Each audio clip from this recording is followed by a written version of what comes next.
जी नमस्कार साथियों, स्वागत है आपको अपने YouTube चैनल आर.एस. रमण ऑफिशियल में। कैसे हैं आप लोग? आशा करता हूं आप लोग अच्छे होंगे। साथ ही एक बड़ी खबर आ रही है बिहार सरकार शिक्षा विभाग के माध्यम से तमाम ऐसे अभ्यर्थी जो 7वीं चरण शिक्षक बहाली की आस में लंबे समय से इंतजार कर रहे थे, उन सभी अभ्यर्थियों के लिए आज के पेपर के माध्यम से बड़ी खबर आई है। साथ में साथ ही शिक्षा विभाग के माध्यम से एक बड़ा लेटर जारी किया गया तमाम बिहार के सीटेट बीटेट एस्टेट उत्तीर्ण अभ्यर्थी की नियुक्तियों को लेकर के। तो आइए साथ ही बात करते आखिर क्या कुछ अपडेट है, पेपर में क्या कुछ प्रदान किया गया। साथ में साथ ही एक बड़ा इकरारनामा भी देखने को मिला है, शिक्षक भर्ती के हित में है या अहित में है। आइए साथ ही इसके ऊपर बात करते हैं। साथ में शिक्षक बहाली को लेकर के लगातार अभ्यर्थियों के बीच में कई प्रकार के ऐसे कंफ्यूजन की परिस्थितियां हैं। आखिर जो बीपीएससी के माध्यम से एग्जाम लिया जाना है, इसमें निगेटिव मार्किंग होगी या नहीं होगी, इसका सिलेबस क्या कुछ होगा, साथ ही सबसे बड़ी बात कि आखिर इसमें कितने नंबर लाने पर अभ्यर्थी क्वालिफाई कर जाएंगे। तो तमाम ऐसे महत्वपूर्ण सवाल जो आपके मन में उठ रहे होंगे, सारे सवालों का साथ ही जवाब आपको आज इस वीडियो के माध्यम से मिलने वाला है। ऐसे में साथी अगर आपने अभी तक चैनल को सब्सक्राइब नहीं किया है तो सब्सक्राइब करके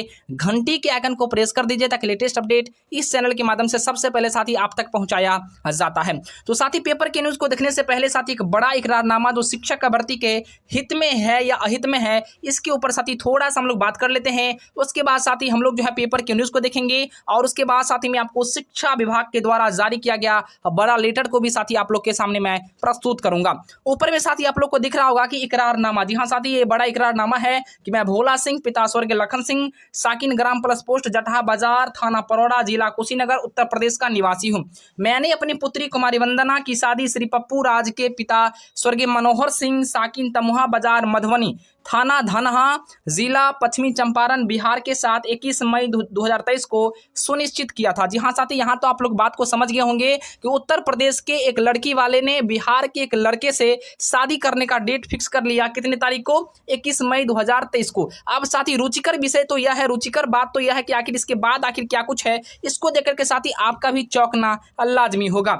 यहाँ पर साथी लिखा गया कि जैसा कि मेरी तरफ से लड़के एवं लड़की उसके परिवार से कोई आपसी रंजिश नहीं थी, लेकिन एक पिता होने के नाते अपनी लड़की की अच्छे लड़के नौकरी पेशा के साथ करने का सपना है, किंतु बिहार सरकार के द्वारा शिक्षक बनने के नियम में परिवर्तन किया गया है, जिससे मुझे अखबार के माध्यम से पता चला है। चूंकि मुझे बताया गया कि लड़का हाई स्कूल की शिक्षक परीक्षा में पास किया हुआ है और 2019 में पास किया था, 4 साल से अपनी नियुक्ति को लेकर के इंतजार में था। ऐसे में मैंने खास करके जो है अपने स्तर से परीक्षा के परिणाम का पता लगा करके आत्मसंतुष्टि के साथ अपनी लड़की का रिश्ता तय कर दिया था, लेकिन अब परिदृश्य बदल गया है। बिहार सरकार के आदेश के अनुसार एक और परीक्षा देकर के पास होंगे उन्हीं को शिक्षकों की नौकरी प्राप्त होगी। यानी कुल मिलाकर साथ ही यहाँ पर कहा जा रहा है कि उत्तर प्रदेश के एक पिता हैं, लड़की के पिता है, जिन्होंने बिहार के मधुबनी के एक लड़का से शादी का डेट 21 मई को फिक्स कर लिया था। लेकिन साथ ही बात क्या होता है कि इसी बीच में बिहार सरकार के द्वारा नई नवली को प्रस्तुत की जाती है, जिसमें सीटेट बीटेट एस्टेट उत्तीर्ण अभ्यर्थी को अब जो है बीपीएससी के द्वारा एक सुपर टेट का आयोजन होगा। इसमें क्वालिफाई करने के बाद ही वो शिक्षक बन पाएंगे। इसको लेकर के पिता ने जो है उस रिश्ते को तोड़ दिया है। जी हाँ साथी, बड़ा इकरारनामा उन्होंने पेश किया। उन्होंने यह भी कहा है कि आदेश अनुसार एक और परीक्षा देने के बाद ही वह शिक्षक बन पाएंगे। ऐसे में अतः जो है सभी बातें भविष्य के गर्भ में चली गई है, इसलिए मैंने अपनी हंसो हवास में दोनों पक्ष सहमत होकर के समझौता करके अपनी लड़की की शादी संबंध में विच्छेद कर रहा हूं। और यहाँ पर साथी आप लोग बिल्कुल जो है सिग्नेचर भी देख सकते हैं, लड़की पक्ष, और यहाँ पर साथी अगुआ का सिग्नेचर, और यहाँ पर देख सकते हैं लड़का पक्ष का सिग्नेचर। तो बिल्कुल साथी आपका भी चौंकना, एक तो हंसी भी आ रही है थोड़ी मोड़ी, और कहीं ना कहीं साथी एक बड़ा चिंता भी हो रहा है कि ऐसी परिस्थिति हो चुकी है बिहार के सीटेट बीटेट एस्टेट उत्तीर्ण अभ्यर्थी युवा के साथ और युवतियों के साथ कि अब जो है शादी के बंधन भी टूटने लगे हैं, खास करके बीपीएससी परीक्षा को आने से। तो बिल्कुल साथी आप लोग तो भली भांति समझ गए होंगे कि अब जो है इकरारनामा, कितने सारे इकरारनामा आएंगे, कितने सारे आ चुके हैं और कितने खास करके हो चुके होंगे ये तो पता नहीं, लेकिन फिलहाल हमारे पास जो उपलब्ध हुआ था मैंने साथी आपके साथ शेयर किया। फिलहाल आप लोग का इस पर क्या राय विचार है, शादी के मुद्दों पर कमेंट करके जरूर बताना। अब साथी आइए हम लोग खास करके देखते हैं एक छोटा सा साथी मैं आप लोग के साथ एक प्रयास कर रहा हूं कि बीपीएससी शिक्षक ऑनलाइन मॉक टेस्ट प्रत्येक दिन साथी साथी RS डायमंड टीटी क्लास के माध्यम से साथी ऑनलाइन तरीके से आप लोग के बीच में प्रोवाइड कराया जा रहा है। और खास करके यह टेस्ट आप लोग को 19 अप्रैल से साथी शुरुआत किया जा चुका है, 20 अप्रैल को भी हुआ है और 21 अप्रैल को हुआ है। तो यहाँ पर साथी अभ्यर्थी की संख्या आप लोग देख सकते हैं, रिस्पांस बहुत ही बेहतर आ रहा है। आशा है कि आगामी बीपीएससी जो परीक्षा होगी, शिक्षक फाइनल परीक्षा होगी, जिसमें RS डायमंड टीटी क्लास के माध्यम से अधिकांश शिक्षक अभ्यर्थी जरूर ही सफल होंगे और हमें आशा भी है और विश्वास भी है। चूंकि यहाँ पर बेहतर कंटेंट के साथ साथ साथी जो है यहाँ पर आपको बेहतर रिवीजन भी और डिस्कशन भी करवाया जाता है। ऐसे में निरंतर प्रयास ही जीत का मूल मंत्र। अगर आप भी चाहते हैं ज्वाइन करना तो RS डायमंड टेलीग्राम को ज्वाइन कर लीजिए, वीडियो के डिस्क्रिप्शन में है। और साथ ही वहां पर आपको टीम से संपर्क करके रेगुलर 8 बजे शाम में आपको मॉक टेस्ट में भाग ले पाएंगे। अब साथी बात करते हैं कि आखिर पेपर में क्या कुछ बड़ी खबर है। तो साथी पेपर में देख लीजिए कि शिक्षक भर्ती परीक्षा में बड़ा बदलाव साथी करने को लेकर के बातें हैं। ऐसे में कहा जा रहा है कि बीपीएससी के माध्यम से, शिक्षा विभाग के माध्यम से अब जो है 2.5 लाख शिक्षकों की बहाली होगी, जिसमें प्राइमरी से लेकर के माध्यमिक उच्च माध्यमिक तक की बहाली होनी है। ऐसे में शिक्षक भर्ती की परीक्षा में पैटर्न पर वस्तुनिष्ठ प्रश्न करने पर विचार चल रहा है, यानी सारे के सारे प्रश्न आपके वस्तुनिष्ठ होंगे, ऑब्जेक्टिव टाइप के होंगे, ABCD ऑप्शन करके रहेगा और नेगेटिव मार्किंग बिल्कुल साथी नहीं रहने की संभावना है, मतलब आपकी नेगेटिव मार्किंग नहीं रहेगी। अब साथी बात करते हैं कि आखिर 1 to 5 का सिलेबस क्या होगा, 6 to 8 का सिलेबस क्या होगा और माध्यमिक उच्च माध्यमिक का सिलेबस क्या होगा। साथी सिलेबस सबका लगभग समान रहेगा, लेकिन प्रश्न के स्तर में बदलाव किया जाएगा, यानी 1 to 5 का लेवल थोड़ा सा नीचे रहेगा, उससे ऊपर 6 to 8 का रहेगा, उससे ऊपर आपको हाई स्कूल और +2 का देखने को मिलेगा। अब साथी पढ़ना क्या है वो चीजें मैं आपको बता दूं। तो साथी आप लोग को CDP पढ़ना है, ठीक ना, CDP पढ़ना है, ABS पढ़ना है, ये चीजें तो आपको शिक्षक बहाली में भाग लेना है, यानी शिक्षक नियुक्ति में आपको भाग लेना है, तो ये चीजें तो आपको पढ़ना ही पड़ेगा। इसके अलावा आपको GK GS पढ़ना, जी हाँ साथी, आपको GK GS पढ़ना है। और GK GS के अलावा अगर हम लोग बात कर लें तो आपको मैथमेटिक्स, रीजनिंग और लैंग्वेज को भी पढ़ना होगा, और साथ ही करंट अफेयर्स के भी कुछ प्रश्नों को आपको करने होंगे। मतलब इन सारे प्रश्नों को समाहित करने के बाद ही आप जो है बेहतर तरीके से एग्जाम का प्रिपरेशन करेंगे और रिजल्ट भी आपका सकारात्मक होगा। फिलहाल RS डायमंड टीम के माध्यम से साथ ही प्रत्येक दिन शाम में इसी संभावित जो है सिलेबस के आधार पर रेगुलर मॉक टेस्ट का आयोजन किया जाता है, डिस्कशन कराई जाती है, PDF मटेरियल प्रदान किया जाता है। बिल्कुल साथी आप लोग ज्वाइन कर सकते हैं। अब साथी बात करते हैं कि 2.5 लाख शिक्षकों की होगी नियुक्ति, और इसमें प्राथमिक से लेकर के माध्यमिक उच्च माध्यमिक शिक्षकों की इसमें बहाली होनी है। अब साथी लेटर में क्या कुछ बात है वो साथी हम लोग देखने का काम कर रहे हैं कि लेटर में क्या कुछ बड़ी चीजें आई है।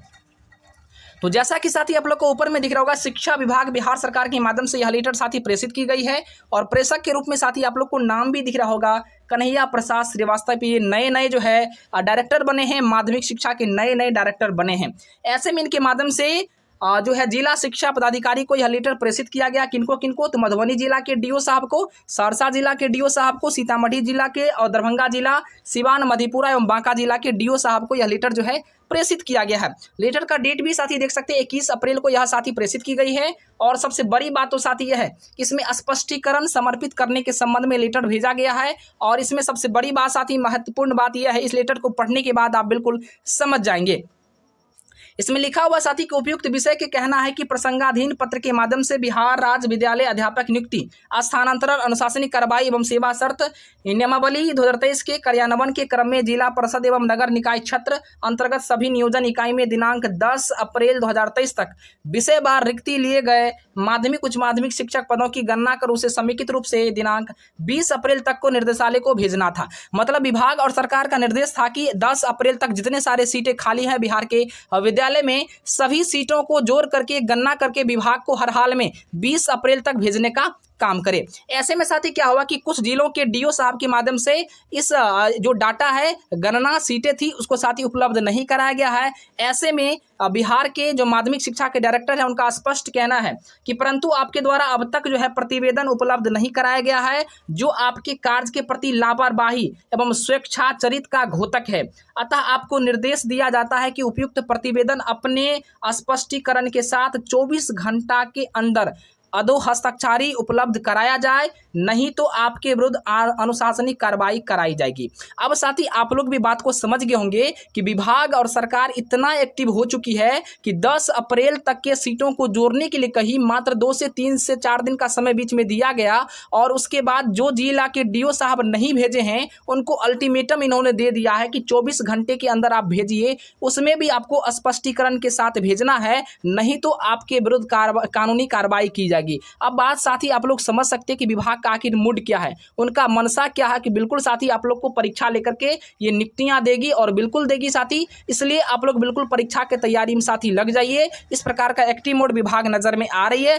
फिलहाल अगर कोई लोग अगर किसी प्रकार के बहकावे में आपको लाने का प्रयास अगर कर रहे हैं तो बहकावे में नहीं आना है, किसी प्रकार का कोर्ट में या न्यायालय में मुकदमा दर्ज नहीं करना है, चंदा आपको नहीं देना है। चंदा आपको अगर कुछ पैसे अगर आपको देना है तो बिल्कुल आप पढ़ाई में अपने पे लगाइए, ताकि आप कहीं ना कहीं एग्जाम में उत्तीर्ण हो सके। उन पैसों का दुरुपयोग मत कीजिए चंदा दे करके, अगर ऐसा होता है तो आपका बिल्कुल बहाली भी फंस जाएगा, आपकी नियुक्तियां भी नहीं होगी और पैसे भी आपके बर्बाद हो जाएंगे। पैसे खर्च ही करने हैं तो अपने पढ़ाई पे कीजिए, ताकि आपको बेहतर से बेहतर रिजल्ट आ पाए और बिहार में यूपीएससी शिक्षक बन करके देश और समाज का सेवा कर सके। जय हिंद, वंदे मातरम। देखते रहिए आर एस रमण ऑफिशियल को, लाइक शेयर और सब्सक्राइब जरूर करें।